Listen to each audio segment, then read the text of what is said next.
अस्सलाम वालेकुम। Welcome back to beauty साडो। लोग कहते हैं कि ट्रांसपेरेंट सोप पेस्ट सिर्फ मार्केट से ही मिलती है, लेकिन आज मैं आपको वही सीक्रेट दिखाने वाली हूँ जो सिर्फ प्रोफेशनल्स जानते हैं। क्योंकि आम सोप बेस नहीं है, ये crystal clear glycerine soap base है, इतनी ट्रांसपेरेंट कि आप इसका आर पार देख सकते हैं। और सबसे शॉकिंग बात, ये मैं खुद बनाई है फ्रॉम स्क्रैच। अगर आप स्किन केयर ब्रांड बिल्ड करना चाहते हो या अपनी आइडेंटिटी बनाना चाहते हो तो ये वीडियो आपके लिए गेम चेंजर साबित हो सकती है। मैं एक प्रोफेशनल सोप फार्मूलेटर हूँ और आज ये फार्मूला शेयर कर रही हूँ। ये कोई बेसिक यूट्यूब वाला फार्मूला नहीं है, इसमें साइंस है, बैलेंस है और परफेक्शन है। ट्रांसपेरेंट सोप बेस बनाना इजी नहीं होता, क्योंकि इसमें सिर्फ स्पोनिफिकेशन नहीं होता बल्कि लाइट ट्रांसमिशन का कंसेप्ट भी होता है। मतलब जो सोप है वो इतना स्मूथ और यूनिफॉर्म होना चाहिए कि लाइट उसमें से स्कैटर ना हो बल्कि पास हो जाए। हर इंग्रेडिएंट्स का एक पर्पस होता है। जैसे मैंने कोकोनट ऑयल डाला है, कोकोनट ऑयल जो है वो क्लींजिंग और बबल्स बनाने के लिए, मतलब झाग बनाने के लिए। अब मैं स्टीरिक एसिड डाल रही हूँ। स्टीरिक एसिड जो है वो इस सोप बेस को सख्ती देगा, जो हमारी सोप बेस बनेगी उसको जमाएगा, सख्ती देगा। और सबसे इम्पोर्टेंट, इसके अंदर जो बाकी एजेंट्स होंगे जैसे कि अल्कोहल है या बाकी ग्लिसरीन है, शुगर सोल्यूशन है, ये सॉरी शुगर कह रही हूँ मैंने, सॉर्बिटोल। सॉर्बिटोल भी बेसिकली शुगर सोल्यूशन ही होता है। ये सब मिलकर एक मैजिक क्रिएट करते हैं। ये वो चीज़ें हैं जो सोप को क्लाउडी होने से बचाती हैं। सबसे पहला स्टेप तो होता है कि जो आपने ऑयल्स लिए हैं उनको मिक्स करके गर्म होने के लिए रख देना। अब वो मैंने गर्म होने के लिए रख दिए। अब साथ ही यहाँ पे मैं लाई सोल्यूशन बनाने की तैयारी कर रही हूँ। लाई सोल्यूशन बनाने के लिए मैंने 10 ग्राम जो है वो वाटर लिया है।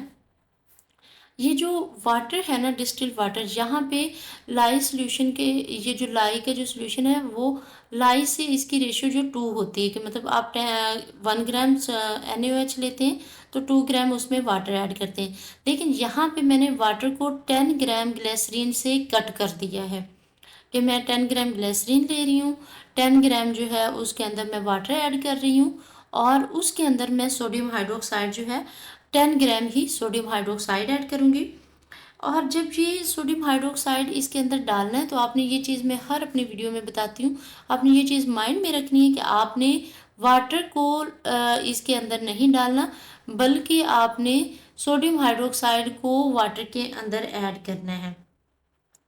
यहाँ से ये जो है ना, इसी प्रोसेस से वो रियल मैजिक शुरू हो जाता है, जो बेस को ट्रांसपेरेंसी की तरफ लेके जाता है।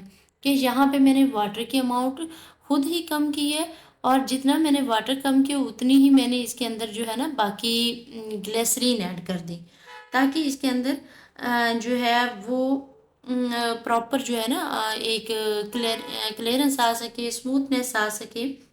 अगर आप स्किन केयर ब्रांड स्टार्ट करना चाहते हैं तो ऐसा यूनिक प्रोडक्ट ही आपको मार्केट में स्टैंड आउट कर सकता है। ट्रांसपेरेंट सोप से प्रोडक्ट नहीं, ये प्रीमियम फील देता है। लोग जब इसे देखते हैं तो ऑटोमेटिकली अट्रैक्ट होते हैं। यही डिफरेंस होता है एक नॉर्मल सेलर और एक ब्रांड में। अगर आप ऐसे और प्रोफेशनल फार्मूला सीखना चाहते हैं तो अभी फॉलो करें, बिकॉज यहाँ सिर्फ सोप नहीं ब्रांड बनाते हैं। वेलकम टू क्यूटिक्सा डोर। यहाँ पर जो इसके अंदर मैंने जितनी भी जो चीज़ें हैं मिक्स की हैं, तो जब आप लाई सोल्यूशन बना रहे होते हैं ना, तो उसके उस वक्त इसके अंदर से बहुत ज़्यादा हीट जो है वो रिलीज़ होती है, बिकॉज ये जो लाई का सोल्यूशन बनाने का जो प्रोसेस है ये एक्सोथर्मिक है। एक्सोथर्मिक मीन इसके अंदर से हीट रिलीज होती है। इसके आप जब लाई का सोल्यूशन बनाते हैं तो 100 डिग्री सेंटीग्रेड तक इसका जो टेम्परेचर चला जाता है, और आपने इसको ना बनाने के बाद थोड़ी सी देर आपने इसको ठंडा करने के लिए रखना होता है। ये देखिए यहाँ पे मैंने सोल्यूशन बनाया, बिल्कुल क्रिस्टल क्लियर होना चाहिए, इसमें ज़रा सा भी मिल्की टच ना हो, वो उसको मैंने रख दिया साइड पे। अब मैंने बाकी जो इसके अंदर चीज़ें ऐड करनी है ट्रांसपेरेंसी के लिए, वो चीज़ें ऐड करनी है। सबसे पहले मैंने 32 ग्राम जो है मैंने इसके अंदर जो है ना वो जार के अंदर IPA ले लिया था, और अब मैं 32 ग्राम सॉर्बिटॉल का मिक्सचर ले रही हूँ। अगर आपके पास सॉर्बिटॉल नहीं है तो आप यहाँ पे शुगर 32 ग्राम शुगर सोल्यूशन भी ऐड कर सकते हैं। बेसिकली ये मेलेबिलिटी, मतलब उसकी मेल्टेबिलिटी बढ़ाता है, उसको मेल्ट होने में हेल्प करता है जो हमारे पास सोल्यूशन है, और उसको ट्रांसपेरेंसी की तरफ ले जाता है। इसको भी मैं हीट होने के लिए रख दूंगी। इसको मैंने यहाँ पे हीट होने के लिए रखना, और इसका टेम्परेचर मेरे पास 65 होना चाहिए। अब मैं पीजी लूँगी। पीजी जो है ना, पीजी मैं 44 ग्राम ले रही हूँ और अब मैंने पीजी को भी हीट अप करना है। आपने इन सारी चीज़ों को हीट करना है और अलग अलग बीकर्स में, अलग अलग बर्तनों में हीट करना है। इकट्ठे इसको पाए की तरफ बॉयल करना नहीं शुरू कर देना। आपने इन सारी चीज़ों को अलग अलग जो हीट करना है, सिमर करते हुए आपने डबल बॉइलिंग मेथड यूज़ करना है। आपने इसको डायरेक्ट कभी भी हीट नहीं करना, क्योंकि आईपीए जो हाईली इन्फ्लेमेबल है वो बहुत ज़्यादा जल्दी आग पकड़ता है। इतनी जल्दी आग पकड़ता है कि टेम्परेचर पास है तो ये आग का एक शोला भड़क जाएगा। इसलिए एक तो आपने जब आईपीए को हीट करना है तो आप कोशिश करें कि डबल बॉयल मेथड, हमेशा डबल बॉयल मेथड यूज़ करें। अब ये तीनों जो है मिक्सचर अलग अलग मैंने एक बड़ा जो है बर्तन जो है वो उसको मैंने हॉट प्लेट पे, वैसे मैं काम करती हूँ, उस पे मैं हीट कर रही थी। अब ये जो है ना ऑयल्स का टेम्परेचर देखें कि ये ऑयल्स इतने गर्म, इसके अंदर से इतनी गर्म स्टीम निकल रही थी कि ये मुझसे, मैं हाथ से पकड़ भी नहीं सकती थी, इसलिए मैंने इसको एक कपड़े की मदद से पकड़ा है। अब मैं इसका टेम्परेचर यहाँ पे चेक कर रही हूँ तो इसका टेम्परेचर यहाँ पे जैसे 100 से ऊपर ये जो नॉब का ये जो रेड कलर का इसके अंदर से जा रहा है ना पारा सा, तो इसका 100 से ऊपर गया तो मैंने फ़ौरन से इसको साइड पे निकाल दिया। यानी इसका ऑटोमेटिकली मुझे पता चल गया इसका टेम्परेचर 100 से अबव है, मुझे इतना ही चाहिए। और साथ में ये जो लाई का सोल्यूशन है यहाँ पे इसका टेम्परेचर 80 के करीब है। अब इनको मैंने स्पूनिफिकेशन करवानी और स्पूनिफिके अब यहाँ से ये देखिए ना, जब इतनी स्ट्रॉन्ग किस्म की, एक होता है ट्रेस आना, यहाँ पे ट्रेस नहीं, यहाँ पे प्रॉपर जो है ना एक टेक्सचर आ गया है, एक थिक टेक्सचर आ गया है, जो कि यहाँ पे ये तक जो हमें शो करता है कि इसके जो है ना हम हमारे पास जो इसका टेम्परेचर वेरी हाई है। अगर टेम्परेचर कम होगा तो सिर्फ ट्रेस सपेयर होगी, इस तरह का थिक टेक्सचर नहीं आएगा। आप अगर जो लोग कुकिंग करते हैं, अगर उन्होंने कभी पुडिंग बनाई है तो उनको पता होगा कि पुडिंग जब बनाते हैं तो इस हद तक वो जो है ना सॉलिड हो जाती है कि ये इतना ज़्यादा सॉलिड हो गया। अब इसको ना आपने हल्के हाथों से 3-4 मिनट इस तरह से मिक्स करना है, मिक्स करते रहना है, करते रहना। आपने उस वक्त तक मिक्स करना है कि इसके अंदर से ना हल्की हल्की सी आपको ना थोड़ी सी वाटर, बेसिकली वो ग्लिसरीन ही है, ग्लिसरीन रिलीज होती नज़र आएगी, वाटर नहीं होगा, बेसिकली वो ग्लिसरीन ही होगी। आपको यहाँ से ये देखेंगे आपको हल्की हल्की सी ग्लिसरीन रिलीज होती नज़र आएगी। आपने उस वक्त तक इसको इस तरह मिक्स करते जाना है, करते जाना है आपने, और बहुत ज़ोर ज़ोर से चम्मच नहीं हिलाना, आपने इसको हल्के हल्के हाथों से इसको इस तरह मिक्स करना है। ये देखें लास्ट में इसके बॉटम में ना एक हल्का सा ये देखें, इस तरह से आप करके देखेंगे ना तो इसके अंदर से एक लिक्विड सा जो सी अंदर से निकलता हुआ फील होगा।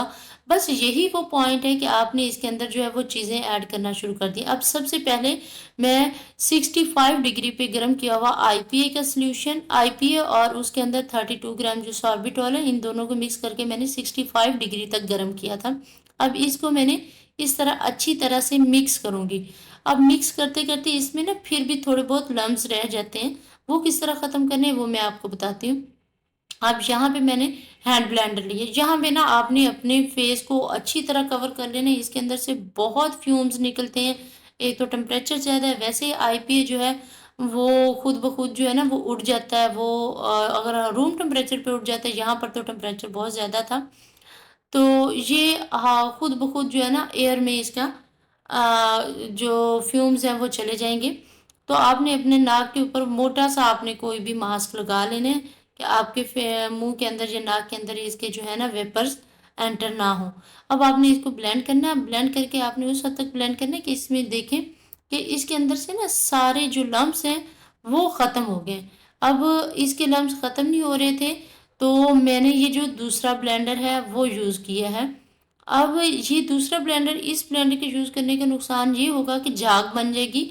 इस झाग को आपने बाद में आईपीए से स्प्रे करके इस झाग को ख़त्म करना है। अब इसके सारे लम्स जो हैं जो इसके अंदर बने थे वो सारे के सारे लम्स जो हैं वो ख़त्म हो गए हैं।